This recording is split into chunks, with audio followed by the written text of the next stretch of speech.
Coming up on Fulton Today, Fulton police go all across the county to teach residents how to protect themselves in an active shooter situation. We'll have a report. And celebrating America's birthday does not have to end up with a trip to the emergency room. Important safety strategies just ahead. That and more starts right now on Fulton Today.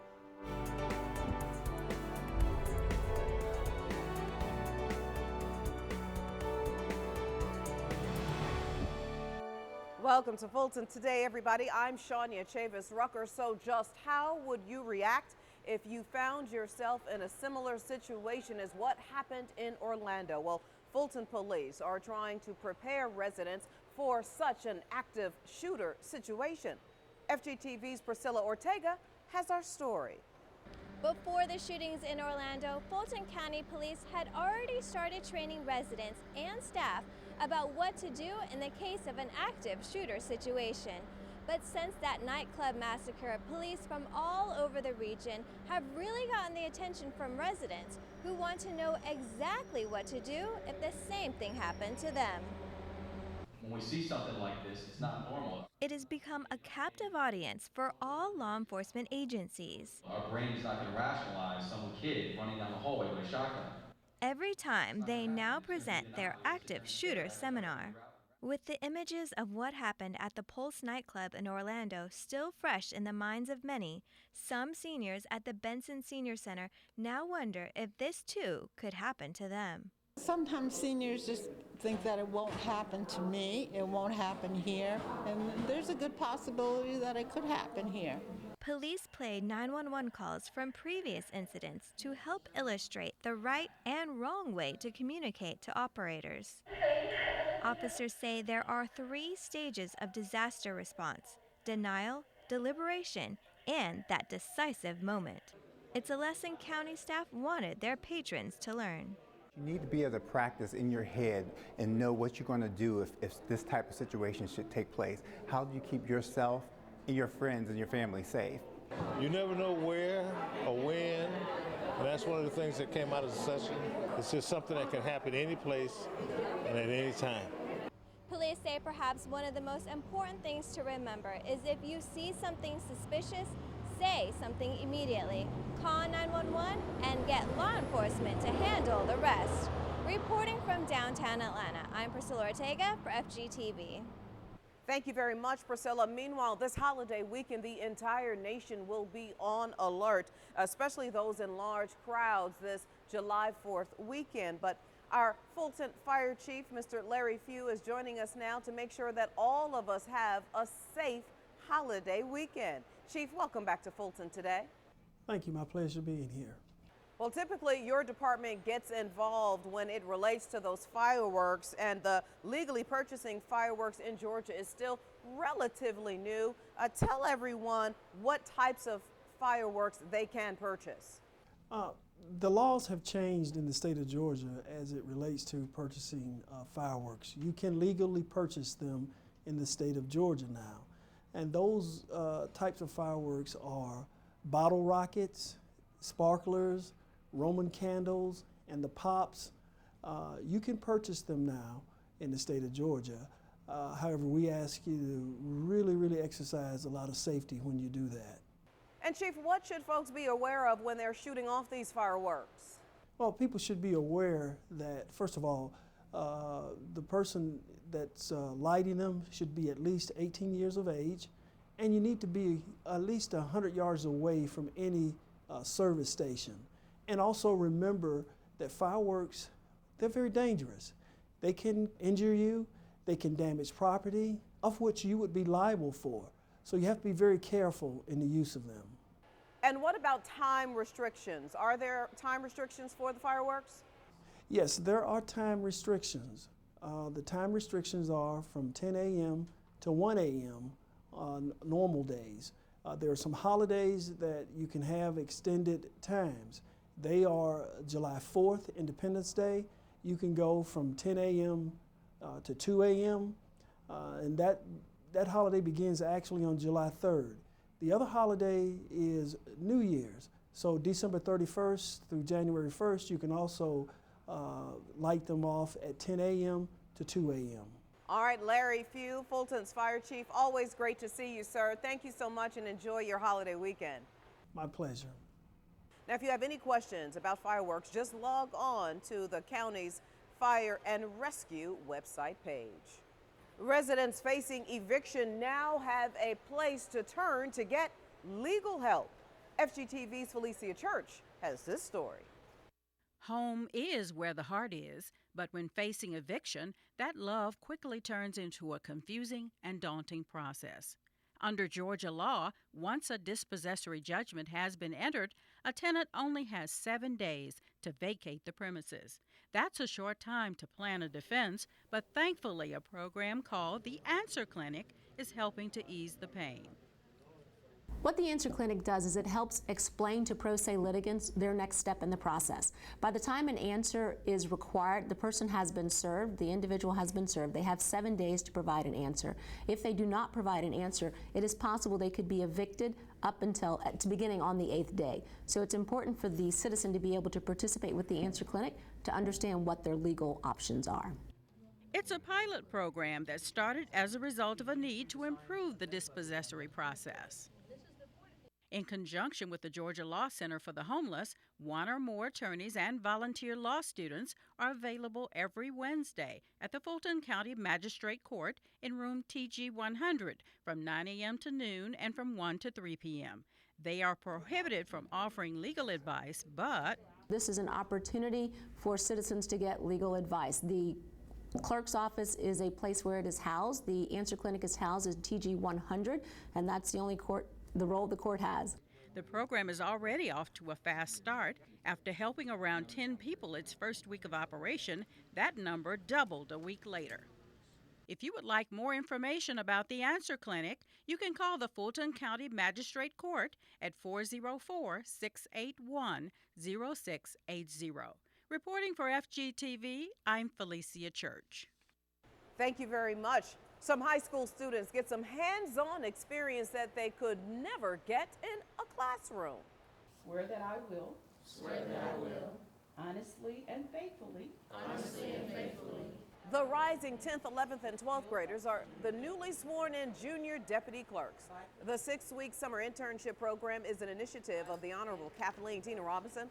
The program exposes the students to careers in local government. Here in Fulton County and in the clerk's office, we know that it is so important that even though this is an unpaid internship, these kids are not getting paid, but they do have an opportunity to have community service. They have an opportunity to spend their summers gaining very important experience and knowledge during these 6 weeks. From listening in on hearings to meeting with judges and the governor, the program is an effective way for students to gain valuable experience in the court system. I decided to be a junior deputy clerk because it gave me connections in the field of work that I would like to go in and to make a career in. My career path is to be a forensic pathologist, and I think it would be a great experience. Now, for more information about the Junior Deputy Clerk Summer Internship Program, maybe for next summer, you can simply call 404-612-5279. Well, breaking news. It is the last week in class for students attending Fulton Citizens University. Let the reporter toss to the live shot. Students were taught about the External Affairs Department, which includes a day in the life of FGTV, Communications, and Intergovernmental Affairs. Tasked with handling a newscast and a breaking news story, they each had their turn, assuming the roles of anchors, reporters, camera, and control room operators. At FultonCountyGA.gov. Have a good day. They were also assigned with writing press releases and organizing a news conference. Please keep in mind that we encourage everyone to vote early. After signing off, the students reported to us their experience. I actually love the experience. I actually played the role of the director, so it was a lot of things going on at one time. Great experience. I would have never thought that this is actually what happens when you're looking at a news report. But it was such an exciting experience, and I recognize what a hard job so many people have. The students wrap up their 12-week interactive sessions with a graduation ceremony next week. And still to come, leaders come together to call for an end to hate crimes. It's a part of our district-by-district coverage next.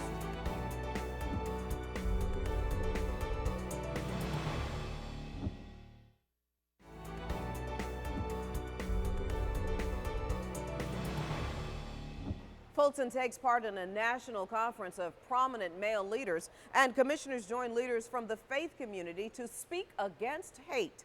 Here's this week's district by district coverage.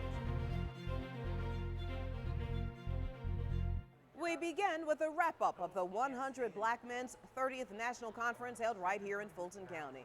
Chairman John Eves brought greetings at the opening ceremony and town hall-style gathering of hundreds of men from all across the country. The chairman was guest speaker at a few events thanks to the county's involvement in the White House initiative called My Brother's Keeper.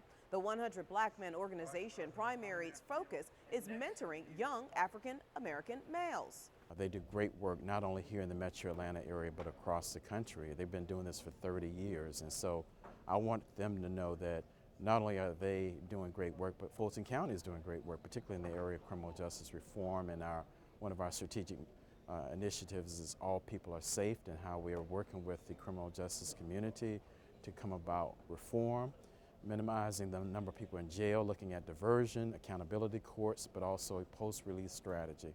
Mentorship was also the focus of this year's national conference. The 100 Black Men have strong chapters here in Atlanta. In fact, its current chairman of the board, Curly Dossman, and its president emeritus, Tommy Dortch, both reside in Atlanta. Meanwhile, Chairman Eves and District 4 Commissioner Joan Garner joined interfaith leaders for a press conference to call for an end to hate crimes. Held at the Al Farouk Mosque, over a dozen advocates from spiritual, LGBT, and health organizations and churches all spoke on the need for greater interfaith and multicultural dialogue. We cannot be ignorant towards differences, but instead, we need to become educated. We need to embrace the differences that play a vital part in this county's diversity. And most of all, we must do more than talk about solutions. We must implement them. And through this interfaith coalition, we can do just that on a daily basis. The press conference came following the Board of Commissioners' joint and unanimous resolution during its June recess meeting that also called for an end to hate crimes. And finally, in District 6, Commissioner Emma I. Darnell hosts her second quarter town hall meeting. Residents packed the South Fulton Service Center to ask questions directly to the commissioner and top county staff. They had concerns about everything from senior transportation, trash, to speeding and congestion on county roads. I'm glad to see that Ms. Darnell is trying to do something with this. I mean, I feel this is the first one of these I've come to. I've been here in Fulton County for 51 years. I've lived on Derrick Road for 47 years. I've seen a lot of changes. I came out because I had some concerns about the parks, Creel Park in particular, because I'm like maybe a mile away from there, and it's been a lot going on at Creel Park. We are so very, very pleased to have had another opportunity to come out into the district and hear from the community in terms of their concerns and what they see to be their challenges and opportunities. We just want to thank everybody for coming out, and we certainly appreciate it, and we just know that together we will get it done. Stay tuned to FGTV for details on the date for the third quarter town hall meeting. As always, you can contact the District 6 office to communicate directly with the commissioner.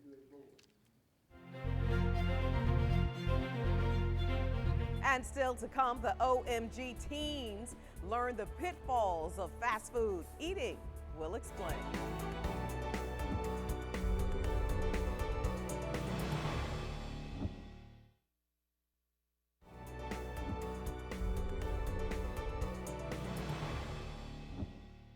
A health inspection score is something that you're supposed to plainly see as soon as you walk into a restaurant. But just how are those scores calculated?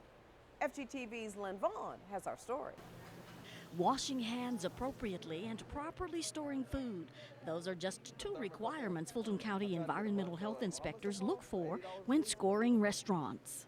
If you're cold holding items, you want to make sure they're always at 41 or below. And if you're hot holding items, you always want to make sure they're at 135 or above.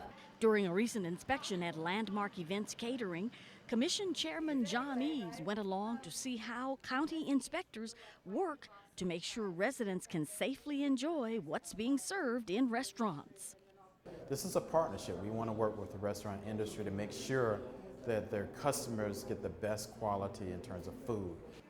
The county is responsible for having up-to-date inspections at all of its restaurants, but it is up to the owners and employees of those establishments to execute the best practices.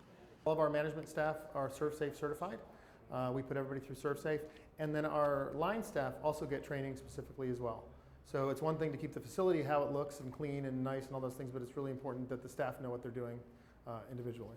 The most recent inspection grade should be visible to customers within a few feet upon entering the establishment. Now, if you don't see one displayed, you can call 404-613-1303 to let Environmental Health Services know. Reporting for FGTV, I'm Lynn Vaughn. Thank you very much. Meanwhile, health employees incorporate a new screening program into their training aimed at helping binge drinkers. The screening and intervention program will be used to help men who drink more than 5 drinks or women who have more than 4 in a 2-hour period. The program will also deliver personal feedback about the consequences of excessive drinking. Organizers with the high-impact training and counseling gave the training to dozens of employees at the Aldrich Health Center. Organizers say this will be very helpful for HIV patients or those at risk because HIV and alcohol both suppress the immune system. And we know that when people drink, they make bad decisions. So when you're drinking, you may put yourself more at risk for making high-risk situations, which put you at risk for contracting the AIDS virus or compounding the AIDS virus.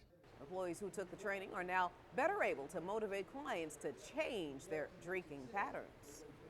So we all know that fast food burgers are quite popular with our teen generation, but what exactly is in the burger?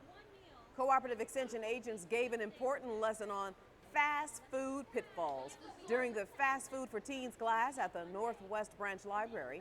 Agents explained the high risk of obesity from eating the high-calorie foods. A large majority of Americans eat fast food. Only 4% say that they don't eat fast food. And so this is a topic that everyone can relate to. Extension agents said teens can make better food choices even when eating out.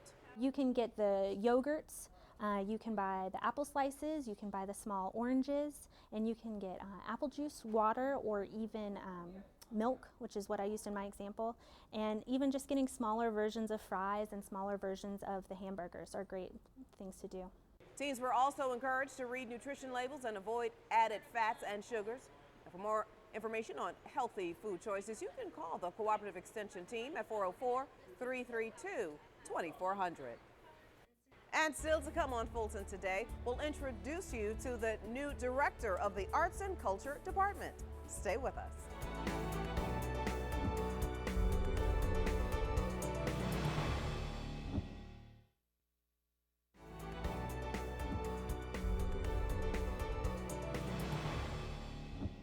Well, the new director for the county's Arts and Culture Department says he has big plans for the county.